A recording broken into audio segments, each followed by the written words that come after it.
기출문제 반복학습으로 즉시 합격. 문제 101.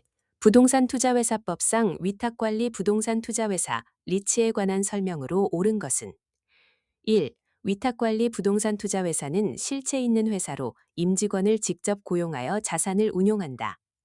2. 위탁관리 부동산 투자회사는 명목상 회사이므로 자산의 투자 운용 업무를 반드시 자산관리 회사에 위탁해야 한다. 3. 위탁관리 부동산 투자회사는 스스로 부동산을 직접 매입하고 관리할 수 있어 외부 위탁이 불필요하다. 4. 자기관리 부동산 투자회사와 위탁관리 부동산 투자회사는 법적 구조가 동일하다. 5. 위탁관리 부동산 투자회사가 자산관리 회사에 위탁할 수 있는 업무는 청소, 경비 등 시설관리 업무에 한정된다. 해설. 정답은 2번. 위탁관리 부동산 투자회사는 이름 그대로 명목상 페이퍼 회사예요. 실제 임직원도 없고 사무실도 없습니다. 그래서 자산의 투자, 운용 업무를 자산관리회사 AMC에 반드시 위탁해야 해요. 반면 자기관리 부동산 투자회사는 임직원을 직접 두고 자산을 스스로 운용합니다. 선지별 오답 분석. 1번. 위탁관리 부동산 투자회사는 실체 없는 명목형 회사입니다. 직접 고용 불가. 2번. 정답입니다. 명목형 자산관리회사 AMC의 위탁 의무. 3번. 명목형 회사이므로 직접 매입, 관리가 불가합니다. 4번. 자기관리는 실체 있는 회사, 위탁관리는 명목형 회사로 구조가 다릅니다. 5번. 위탁 업무는 자산의 투자, 운용 전반이며 시설 관리에만 한정되지 않습니다. 변형 문제 힌트. 자기관리 vs 위탁관리 부동산 투자회사의 구조 차이를 혼용하여 출제합니다. 명목형 = 위탁관리, 실체형 = 자기관리로 구분하세요. 핵심 암기 포인트. 위탁관리 부동산 투자회사 = 명목형, 페이퍼 컴퍼니, AMC의 위탁 의무. 자기관리 부동산 투자회사 = 실체형, 임직원 직접 고용, 자산 직접 운용. 문제 102. 감정평가에서 기준 시점에 관한 설명으로 옳지 않은 것은 1. 기준 시점은 감정평가액을 결정하는 기준이 되는 날짜이다. 2. 기준 시점은 대상 부동산에 대한 가격 조사를 완료한 날짜를 의미한다. 3. 기준 시점과 감정평가서 작성일, 발급일은 항상 동일하다. 4. 기준 시점은 원칙적으로 가격 조사 완료일로 하며 필요에 따라 과거 시점을 기준 시점으로 설정하는 소급 감정평가도 가능하다. 5. 기준 시점이 다르면 동일한 부동산이라도 감정평가액이 달라질 수 있다. 1. 기준 시점은 감정평가액을 결정하는 기준이 되는 날짜이다. 2. 기준 시점은 대상 부동산에 대한 가격 조사를 완료한 날짜를 의미한다. 3. 기준 시점과 감정평가서 작성일, 발급일은 항상 동일하다. 4. 기준 시점은 원칙적으로 가격 조사 완료일로 하며 필요에 따라 과거 시점을 기준 시점으로 설정하는 소급 감정평가도 가능하다. 5. 기준 시점이 다르면 동일한 부동산이라도 감정평가액이 달라질 수 있다. 1. 기준 시점은 감정평가액을 결정하는 기준이 되는 날짜이다. 2. 기준 시점은 대상 부동산에 대한 가격 조사를 완료한 날짜를 의미한다. 3. 기준 시점과 감정평가서 작성일, 발급일은 항상 동일하다. 4. 기준 시점은 원칙적으로 가격 조사 완료일로 하며 필요에 따라 과거 시점을 기준 시점으로 설정하는 소급 감정평가도 가능하다. 5. 기준 시점이 다르면 동일한 부동산이라도 감정평가액이 달라질 수 있다. 해설. 정답 3번. 기준 시점은 가격 조사를 완료한 날짜이고 감정평가서 작성, 발급일은 그 이후에 이루어지는 경우가 많아요. 두 날짜가 항상 같지는 않습니다. 또한 소급 감정평가처럼 과거 시점을 기준 시점으로 설정하는 경우도 있어요. 선지별 오답 분석. 1. 기준 시점의 기능에 대한 올바른 설명입니다. 2. 기준 시점의 점유에 대한 올바른 설명입니다. 3. 정답, 오류 선지입니다. 기준 시점과 발급일은 다를 수 있습니다. 4. 소급 감정평가에 대한 올바른 설명입니다. 5. 부동산 가격은 시점에 따라 변하므로 올바른 설명입니다. 변형 문제 힌트. 기준 시점은 감정평가서 작성일, 발급일이라는 오류 선지가 자주 출제됩니다. 두 날짜가 일치하지 않을 수 있다는 점을 기억하세요. 핵심 암기 포인트. 기준 시점, 가격 조사 완료일, 감정평가의 결정 기준 날짜, 발급일, 기준 시점 이후, 기준 시점 이후에 서류 작성 발급 가능, 소급 감정평가, 과거 시점을 기준 시점으로 설정. 문제 103. 감정평가 3방식을 적용하여 산출된 여러 시산가액을 조정할 때 최종 감정평가액을 결정하는 방법으로 옳은 것은 1. 3방식에서 도출된 시산가액을 모두 더한 뒤 3으로 나누는 산술평균을 사용한다. 2. 각 시산가액 중 가장 높은 값을 최종 평가액으로 채택한다. 3. 대상 부동산의 특성, 각 방식의 신뢰도, 자료 적정성 등을 고려한 가중평균으로 최종 평가액을 산정한다. 4. 법원이라 감정평가사 협회가 지정한 고정 비율을 기계적으로 적용하여 산정한다. 5. 3방식 중 어느 하나를 선택하여 단일 방식만으로 최종 평가액을 결정한다. 해설. 정답 3번. 감정평가 3방식, 비교 방식, 원가 방식, 수익 방식을 통해 각각 시산가액이 산출되는데 이를 조정하여 최종 평가액을 낼 때는 단순 산술평균이 아닌 가중평균을 사용해요. 어떤 방식의 신뢰도가 높은지, 어떤 자료가 더 정확한지를 판단하여 그에 맞는 가중치를 부여하는 것이죠. 선지별 오답 분석. 1. 산술평균은 각 방식에 동일한 가중치를 주는 것으로 실무에서는 적합하지 않습니다. 2. 최고값 선택은 객관성이 없는 방법입니다. 3. 정답입니다. 방식별 신뢰도에 따른 가중평균이 원칙입니다. 4. 고정 비율로 기계적 적용하는 규정은 없습니다. 감정평가사의 전문적 판단이 필요합니다. 5. 단일 방식만 사용하는 것은 3방식 병용 원칙에 어긋납니다. 단, 부득이한 경우 예외 가능. 번역 문제 힌트. 산술평균 vs 가중평균의 구분을 묻는 문제가 출제됩니다. 감정평가에서는 가중평균이 원칙임을 기억하세요. 핵심 암기 포인트. 시산가액 조정 원칙은 가중평균, 산술평균 X. 가중치 판단 기준, 대상 부동산 특성, 방식별 신뢰도, 자료의 정확성. 감정평가 3방식, 비교 방식, 거래 사례 비교법, 원가 방식, 원가법, 수익 방식, 수익환원법. 문제 104. 표준지 공시지가에 관한 설명으로 옳지 않은 것은 1. 표준지 공시지가는 국토교통부 장관이 조사 평가하여 공시한다. 2. 표준지 공시지가는 개별 공시지가 산정 시 기준이 된다. 3. 표준지 공시지가는 토지 관련 조세 부과, 각종 부담금 산정의 기준으로 활용된다. 4. 표준지 공시지가는 시장에서 실제 거래되는 가격과 항상 동일하다. 5. 감정평가를 할 때 표준지 공시지가를 참고하여 적정성을 판단할 수 있다. 1. 표준지 공시지가는 국토교통부 장관이 조사 평가하여 공시한다. 2. 표준지 공시지가는 개별 공시지가 산정 시 기준이 된다. 3. 표준지 공시지가는 토지 관련 조세 부과, 각종 부담금 산정의 기준으로 활용된다. 4. 표준지 공시지가는 시장에서 실제 거래되는 가격과 항상 동일하다. 5. 감정평가를 할 때 표준지 공시지가를 참고하여 적정성을 판단할 수 있다. 해설. 정답 4번. 표준지 공시지가는 국가가 공적 목적으로 산정하는 기준지가예요. 실제 시장에서 거래되는 가격, 시세와는 다를 수 있으며 일반적으로 시세보다 낮게 형성되는 경우가 많습니다. 두 가격이 항상 동일하다는 표현은 오류예요. 선지별 오답 분석. 1. 공시주체에 대한 올바른 설명입니다. 2.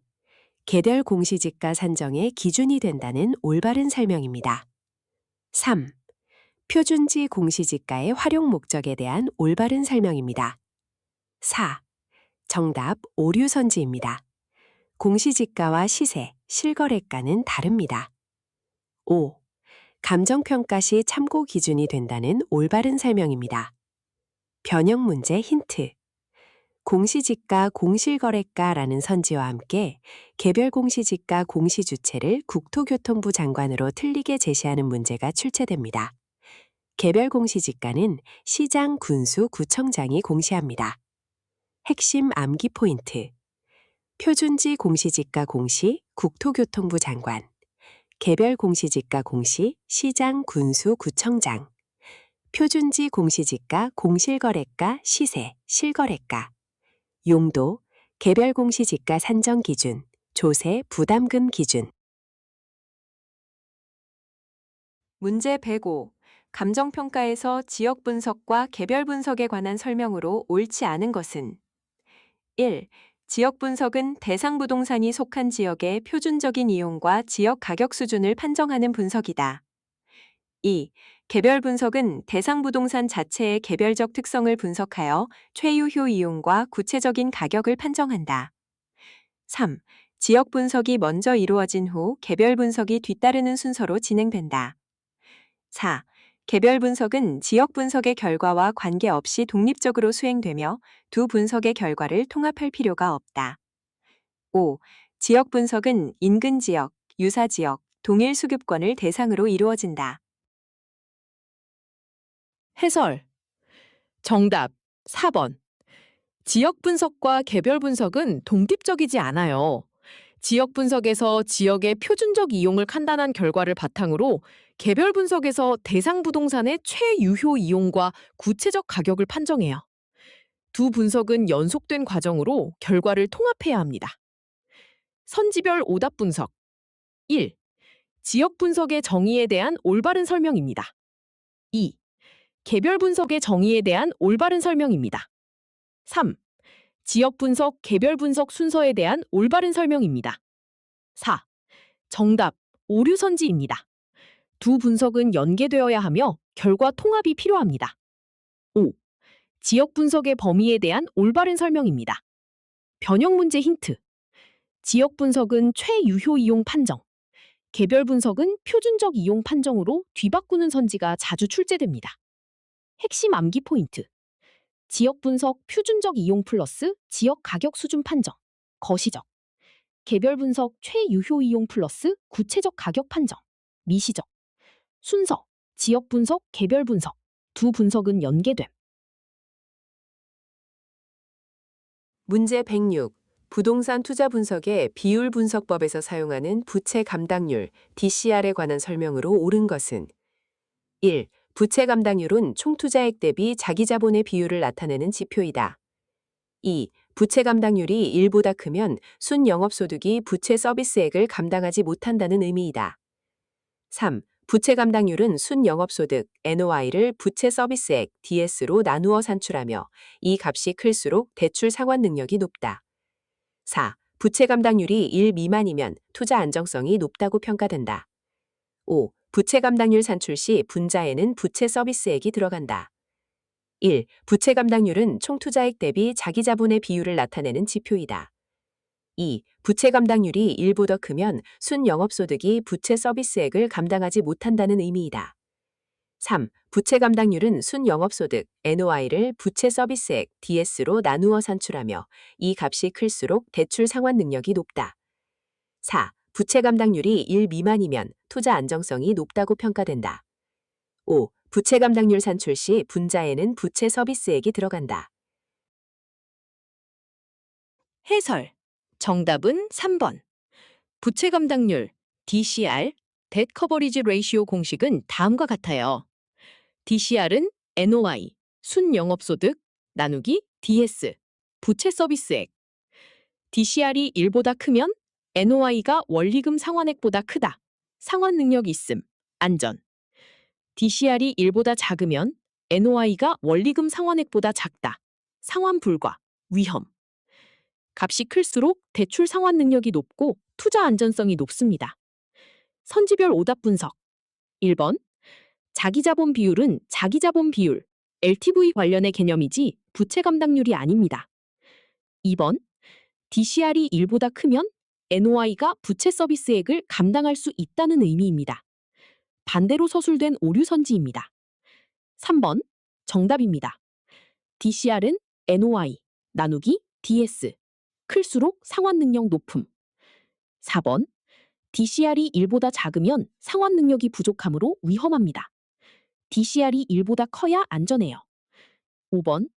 분자에는 NOI, 순영업소득, 분모에는 DS, 부채 서비스액이 들어갑니다. 변형 문제 힌트. DCR이 1보다 크면 위험 또는 DCR이 1보다 작으면 안전처럼 방향을 역으로 제시하는 선지가 핵심 함정입니다. 핵심 암기 포인트. DCR은 NOI 나누기 DS. DCR이 1보다 크면 안전, NOI가 원리금보다 많음. DCR이 1보다 작으면 위험, NOI로 원리금 상환 불가. 금융기관은 DCR이 1 이상인 물건에만 대출을 허용하려 함. 문제 107. 부동산 개별의 타당성 분석 유형에 관한 설명으로 괄호에 알맞은 용어는 준공 후 해당 부동산이 시장에서 얼마나 빠르게, 얼마나 많이 매매, 임대, 분양될 수 있는지를 분석하는 것을 괄호 분석이라 한다. 1. 법적 타당성 2. 기술적 타당성 3. 시장성 4. 재무적 타당성 5. 경제성 해설. 정답 3번. 타당성 분석의 종류를 구분해 볼게요. 법적 타당성. 해당 개발이 법적으로 허용되는가? 기술적 타당성. 물리적, 기술적으로 개발이 가능한가? 시장성 분석. 완공 후 시장에서 얼마나 잘 팔리거나 임대될 수 있는가? 재무적 타당성. 투자 수익이 충분히 나오는가? 얼마나 빠르게 많이 소화될 수 있는가는 시장성 분석의 핵심이에요. 선지별 오답 분석. 1. 법적 타당성은 개발 가능 여부를 법규 측면에서 검토합니다. 2. 기술적 타당성은 설계, 시공 가능성을 검토합니다. 3. 정답입니다. 시장에서의 흡수 가능성을 분석하는 시장성 분석입니다. 4. 재무적 타당성은 투자 수익률, NPV, IRR 등을 검토합니다. 5. 경제성은 재무적 타당성과 유사한 개념으로 시장에서의 소화 속도와는 구분됩니다. 변형 문제 힌트. 시장성 분석은 수익성 분석이라는 혼용 선지가 자주 출제됩니다. 시장성은 팔리는 속도와 양, 수익성은 투자 이익에 초점이 있어요. 핵심 암기 포인트. 시장성 분석. 준공 후 얼마나 빠르고 많이 소화되는가, 흡수율. 재무적 타당성. 투자 수익이 요구 수익률을 충족하는가. 법적 타당성. 기술적 타당성, 시장성, 재무적 타당성, 순으로 검토. 문제 108. 다음 중 나지에 관한 설명으로 옳은 것은 1. 나지는 지상에 건물 등 정착물이 없고 공법상 및 사법상 어떠한 제한도 받지 않는 토지이다. 2. 나지는 지상에 정착물이 없고 공법상 제한은 받으나 사법상 제한은 받지 않는 토지이다. 3. 나지는 농작물이 재배되고 있는 순수한 농경지를 의미한다. 4. 나지와 맹지는 동일한 개념으로 사용된다. 5. 나지는 지상에 건물이 있으나 멸실 예정인 토지를 의미한다. 1. 나지는 지상에 건물 등 정착물이 없고 공법상 및 사법상 어떠한 제한도 받지 않는 토지이다. 3. 나지는 농작물이 재배되고 있는 순수한 농경지를 의미한다. 4. 나지와 맹지는 동일한 개념으로 사용된다. 5. 나지는 지상에 건물이 있으나 멸실 예정인 토지를 의미한다. 해설. 정답은 2번. 나지의 정의는 다음과 같아요. 지상에 정착물, 건물, 공작물 등이 없을 것. 공법상 제한은 받음, 용도지역, 건폐율, 용적률 등. 사법상 제한은 받지 않음. 저당권, 전세권 등 사권 없음. 즉, 법적으로 깨끗하고 사법상 제한 없음, 비어있는, 정착물 없음 상태이되 공법상 규제는 당연히 받는 토지예요. 선지별 오답 분석. 1. 나지는 공법상 제한을 받습니다. 공법상 제한도 없다는 오류입니다. 2. 정답입니다. 정착물 없음 플러스 공법상 제한 O 플러스 사법상 제한 X. 3. 농경지는 농지이지 나지의 정의가 아닙니다. 4. 맹지는 도로와 맞닿지 않은 토지로 나지와 다른 개념입니다. 5. 건물이 존재하면 나지가 아닙니다. 건물이 철거된 후에야 나지가 될 수 있어요. 변형 문제 힌트. 나지는 공법상과 사법상 제한 모두 없음이라는 선지가 가장 흔한 함정입니다. 공법상 제한은 반드시 받는다는 점을 기억하세요. 핵심 암기 포인트. 나지는 정착물 무 플러스 공법상 제한 O 플러스 사법상 제한 X. 비교 개념. 맹지, 도로 접촉 없는 토지, 소지, 원시 상태 토지, 후보지, 전환 예정 토지. 문제 109번. 부동산 경제학에서 사용하는 변수의 유형에 관한 설명으로 옳지 않은 것은 1번. 저량, 스탁 변수는 특정 시점을 기준으로 측정하는 변수로 통화량, 자산, 인구 등이 해당된다. 2번. 유량, 플로우 변수는 일정 기간을 설정하여 측정하는 변수로 소득, 임대료 수입, 수요, 공급 등이 해당된다. 3번. 부동산 재고량은 특정 시점에서의 총 주택수를 나타내므로 저량 변수에 해당한다. 4번. 연간 신규 주택 공급량은 1년이라는 기간을 기준으로 측정하므로 유량 변수에 해당한다. 5번. 소득은 특정 시점에 측정하는 변수이므로 저량 변수에 해당한다. 해설. 정답 5번. 소득은 1년간 번 돈, 월 수입 등 반드시 기간을 설정해야 의미가 있는 유량, 플로우 변수예요. 오늘 현재 소득이 얼마라는 표현은 성립하지 않아요. 저량 변수는 현재 이 순간 자산이 얼마처럼 시점 기준으로 측정합니다. 선지별 오답 분석. 1. 저량 변수의 정의와 예시에 대한 올바른 설명입니다. 2. 유량 변수의 정의와 예시에 대한 올바른 설명입니다. 3. 재고량은 특정 시점 기준이므로 저량 변수, 올바른 설명입니다. 4. 연간 공급량은 기간 기준이므로 유량 변수, 올바른 설명입니다. 5. 정답, 오류 선지입니다. 소득은 기간을 설정해야 측정 가능한 유량 변수입니다. 변형 문제 힌트. 통화량, 인구, 자산은 저량이고 소득, 수요, 공급, 비용은 유량이라는 구분을 뒤바꿔 출제합니다. 핵심 암기 포인트. 저량, 스탁은 시점 기준 측정. 통화량, 자산, 인구, 주택 재고량. 유량, 플로우는 기간 기준 측정. 소득, 수익, 비용, 수요량, 공급량, 임대료 수입. 문제 110. 정부의 부동산 시장 개입 방식에 관한 설명으로 옳은 것은 1. 임대료 상한제는 정부가 가격 기구를 통해 시장에 간접적으로 개입하는 방식이다. 2. 세금 부과와 보조금 지급은 가격 기구를 인정하면서 시장에 간접적으로 영향을 주는 간접 개입 방식에 해당한다. 3. 공공임대주택 공급은 정부가 민간 공급자를 보조하는 간접 개입 방식이다. 4.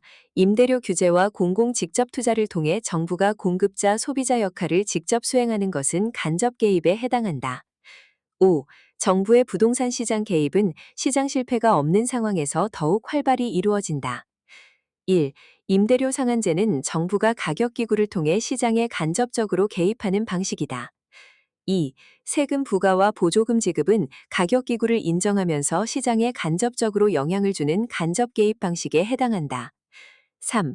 공공임대주택 공급은 정부가 민간 공급자를 보조하는 간접 개입 방식이다. 4.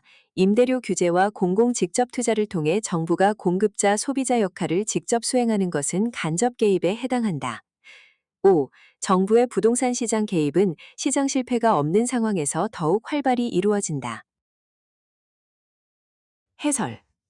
정답 2번. 정부의 부동산 시장 개입은 크게 두 가지로 나뉩니다.